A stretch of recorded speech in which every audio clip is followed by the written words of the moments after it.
Hey there, coaches and athletes. Michael Hughes here, functional movement specialist and CEO of Gymnazo EDU. Today, like most days, I'm going to go against the grain and talk about squat form and how this kind of squat right here, well, is really no longer the gold standard. So stick around if you want to expand your mind outside of the box of what should and should not be done around squats. But first, make sure to subscribe to our channel to get new perspectives, new ideas, and a new lens on how to think about movement every single week. Now, I hear and read the conversations going on all the time about what is the best squat for this or the best position for the lower body joint so they are bulletproof for that. Whether it's knees over toes, valgus or varus, butt winks, or heel lifts, there's a good and bad reason for all of them when doing squats. As a functional movement specialist for the past 10 plus years, my goal is to train for effective and efficient principal movement intention, not training athletes to fit into a box solely based on what a bell curve demonstrates from studies claiming evidence. Now, I know that's quite the statement, but my intention for every video that I make is to basically tell us movement practitioners that we should use movement-first thinking based upon undeniable truths of physics, biology, and behavioral sciences. And I really have to thank mentors of mine, Gary Gray and Dave Tiberio, for guiding me to think bigger than what my college education gave me. Well, how do we think about squats?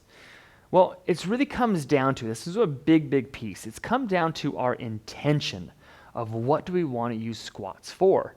And there's two major intentions, right? For functional life or for fitness life. And what I mean by that is for functional life is like, how do we actually go throughout our day and all the things that we do, that we plan on doing or don't plan on doing? Well, so that's kind of function. For fitness life, well, it's really for the intention or for the fitness that I want these muscles to look better. I want them to perform, to lift something that is very well planned out in my day. Like I want to pick up a barbell. That's very fitness focused. You know, again, what I mean by this is like, do we plan on picking up a 7 or 8 inch steel bar that is perfectly rounded with equal weights on both sides in our functional daily life? And the answer is simply no. That's not something we do often or essentially ever outside of the training environment or the physique fitness environment. Nothing wrong or right about what I'm necessarily saying. It's just stating the facts, right? That's just what it is. It just doesn't happen that often. Do we pick up things from the side? Oh, that's a little bit and probably much more frequent than a bar in front of us. But I'm just stating like, what do we use squats for? There's function and then there's fitness. Just kind of two parameters I want us to think about. So if we get out of that kind of like wrong or right mentality and kind of start to think about we got to expand our box of potential. Because what is considered safe or good squats and bad or dangerous squats, as an example, having your knees go way over your toes, like, that's going to be very dangerous potentially. Or maybe having your heels lift off, like, oh man, that's again not a good form for a squat. Or maybe doing a squat and that kind of butt links off to the side. Okay, those would be considered relatively bad form. Okay, but why is it considered bad form? And can that be good form? Maybe some people saying, no way, that's not even possible. Let's think about this, remember, from a bigger standpoint, not just from a fitness standpoint, but from a functional standpoint. I'm going to dive into these reasons a little bit later, so hang with me. So if there's no such thing, and just think about this, if there's no such thing as a bad or dangerous squat, then why do people get hurt? Why do joints get ruined? Why do we get knee replacements, hip replacements? Why do all those things happen? All right, well, if those things are true, which I definitely agree with you, they are true, then therefore there is a bad exercise. And here's how we define it. There is a bad exercise because it's given to the wrong person, at the wrong time, for the wrong reason. Basically, the intention is wrong. So if we give it to the wrong person, right, giving a squat, loaded, unloaded, all over the place, well, that person may not have the joint structure, the ligament structure to be able to manage that squat. It's maybe given to someone who's particularly too old or too young, too focused, too random. All right, maybe too much weight, too little weight, wrong person. What about the wrong time? The periodization schedule is off. The progression schedule is off. Their in-season versus off-season versus preseason is off. So therefore, that's not a good idea for that particular athlete at that time. Fair enough, okay? And then the wrong reason. Should we give a catcher's squat, a baseball catcher squat, for someone who's just gone after a knee replacement? Well, the intention is that that's not what they need it for. They just need it to hike around and move through their day. So again, there's a lot of reasons why there is a bad exercise, but it's not necessarily the exercise by itself. That's the clear point I would like to make. It's not the exercise that is bad. It's, again, the parameters of why it was given to that athlete in the first place. So there's a few kind of ways to think about it, right? You have a volleyball player getting in for a huge valgus knee position, loading and then unloading. Some people say in the form sense, that's a bad squat. No, that's a squat that volleyball player needed to accomplish to get that ball back over the net. What about the basketball players? All over the place. Super wide, toes open, knees flared in, knees flared out, getting into a vertically loaded position. Oh, that's going to put extra strain on the tissues. I get it, but that's what that player needed to do to make that play, to make it happen. Why can that be very good? Again, we'll talk about that in a brief second. And then look at that butt wink. Oh my goodness, look at the heel lift, look at the knees pressure. It's incredible. How can that person ever do a squat like that? That is so bad for them. Is it really? Or is that a fine-tuned athlete who understands how to control deceleration of all those joints and excess loading at all those joints? Again, not just because it's good or bad, it's why behind it. Because what we don't want is this. We don't want to be having our daily functional life be inhibited because of bad squats, bad hips, bad knees, bad ankles. Because getting in and out of a car being something that weathers us, bothers us. As functional movement practitioners, we need to be able to train around these things and through these things. So, how can we do that? What does this video really come towards? Well, I'm going to give you two technical reasons to think about it, right? So techniques, basically. So think about doing squats from a vantage point that puts variety and intentional differential focus on the different muscles and joints as they're being used in function. So for those functional people out there, we think, what does that mean?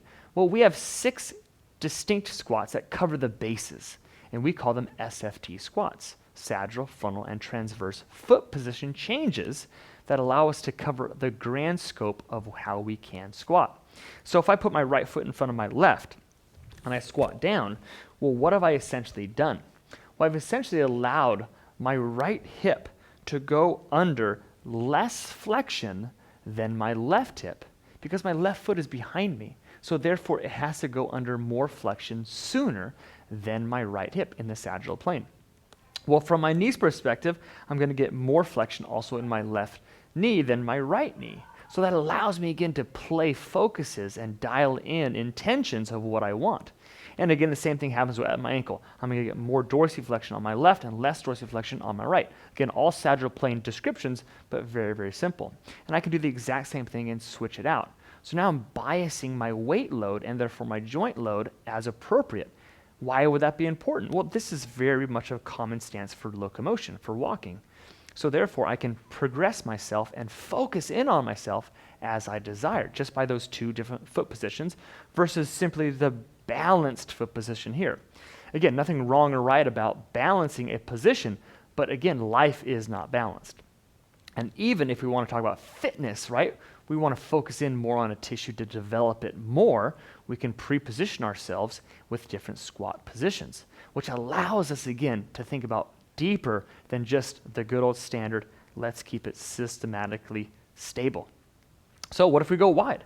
What are we doing with this change in our wide position? Well, now, because of the load of our musculature, we're going to put more stress on the adductors. Just because they're loaded more, the bands are stretched out more. So therefore, we can put more training in those particular tissues, just like you saw LeBron James doing as he's getting after it. So if we can practice this squat, and we need to get into that defensive position, boom, our teachers are saying, I've been there, I've done that. I now know how to control that position versus offload it into the connective tissue of the joints, knees, ankles, and hips. Which brings me to a much larger discussion, is that's what we should be focusing on. We need to take our squats into a place that allow us for the tissues to take the load, not the joint connective tissue to take the load. So I'll describe that in a little bit more detail. But what about narrow stance? If I go to a narrow stance, I'm putting more pressure on the lateral tissues, the TFLs, the IT band, even the lateral glute muscles, right? So they're going to take that progressive load more based upon those positions. What if I go toe open? Well, now I'm playing with the external rotation of the hip joint. Even though my knee and my toe are relatively still in alignment, I'm now taking and saying adductors in a rotational component, let's take you into more pressure. Glutes, let's kind of take you down a little bit. Let's kind of take you out of the equation a little bit more. And the same thing happens when I go toe in. Again, from a knee and ankle standpoint, it's no different than squatting with my knees right over my toes in a very safe position. But now I'm saying glutes, how about you take more of the load, and adductors, you can kind of tone it down a little bit more. I'm focusing in on where I want the pressure to go, therefore the muscle gain to go, therefore the intention of my power. Again, the big stance that I want you to think about is that from those 6 different positions that I've done, which you can go into 66 of those positions if you really wanted to, changing different facets, it's not that it's a good and bad position. It's that can the connective tissue, the muscles, the fascia, can they take the heat? Do they have the flexibility and strength to do so? If they do, then that means it's going to reduce the pressure off of the joints, therefore the ligaments, and therefore the meniscus, and therefore the capsules, right? That's how I want you to think about squats. Is it appropriate for the person to do? Is it appropriate for the joint to manage? The ankle has crazy amounts of dorsiflexion and plantar flexion. It has really good amounts of actual rotation as well. And it has pretty good amount of actual flexion to the right and flexion to the left. Call it basically, lump it all together as pronation and supination. The knee has crazy amounts of flexion and extension. It has decent amounts of valgusing and varusing, a little bit more of one than the other, but it has very little amount of rotation from an out of sync perspective, meaning that the tib and fib go right and the femur go left. So we don't want to train a squat that way. That's going to be a very bad way to do it. But the knee has a crazy amount of rotation in sync, meaning that the tib and fib and the femur go the same direction at the same time, here and there. As long as the ankle says, I can give you that much rotation, the tib and fib is saying, hey, I can play that rotation game. And as long as the hip says, I can give you that amount of rotation, the femur is saying, hey, I can play that game too.